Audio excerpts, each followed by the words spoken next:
Assalamualaikum warahmatullahi wabarakatuh. Perkenalkan, nama saya Mustafa Hussein Nasution dari Prodi Pemikiran Politik Islam dengan NPM 203104043 UIN Raden Intan Lampung.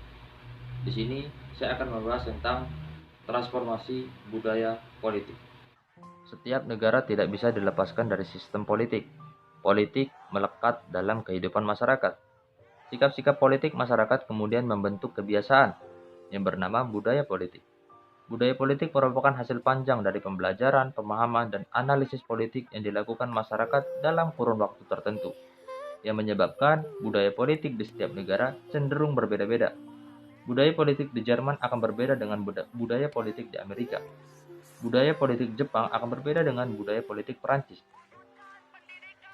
Budaya politik dan sistem politik merupakan dua hal yang saling beriringan. Sistem politik suatu negara ada disebabkan budaya politik warga negaranya. Di dalam sistem politik, membuat berbagai komponen seperti fungsi sistem politik, struktur politik, hingga gabungan antara fungsi dan struktur. Jadi, bisa diterjemahkan, budaya politik merupakan sikap dan tindakan masyarakat dalam merespon struktur dan kegiatan politis yang terdapat dalam suatu negara. Ada tiga tipe budaya politik. Yang pertama, ada budaya politik parokial. Budaya politik parokial menunjukkan antusias atau keterlibatan masyarakat dalam hal politik sangat rendah dan memperlihatkan keengganan atau kurang tertariknya masyarakat pada kontestasi politik. Yang kedua ada budaya politik subjek, di mana kondisi suatu masyarakat yang kurang peduli dan tidak memiliki kesadaran besar terhadap sistem politik yang berjalan.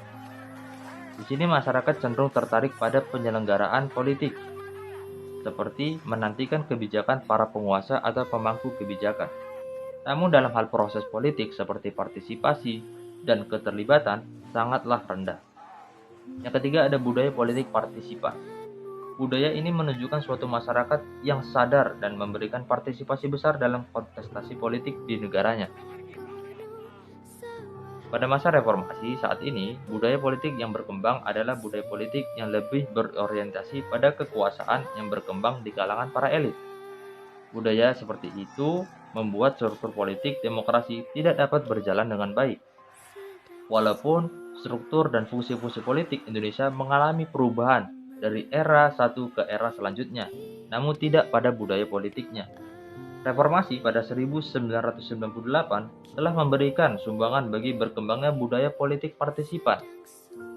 Namun, kuatnya budaya politik partimonial dan otoritarianisme politik yang masih berkembang di kalangan elit politik dan penyelenggara pemerintah masih senantiasa mengiringi. Saat ini, rakyat mulai peduli dengan input-input politik, akan tetapi tidak diimbangi dengan para elit politik karena mereka masih memiliki mentalitas budaya politik sebelumnya. Sehingga budaya politik cenderung merupakan budaya politik subjek partisipan. Struktur politik dari fungsi-fungsi politik mengalami perubahan, tetapi tidak pada budaya politiknya. Akibatnya semacam paradoks. Mungkin itu saja yang mampu saya sampaikan. Wassalamualaikum warahmatullahi wabarakatuh.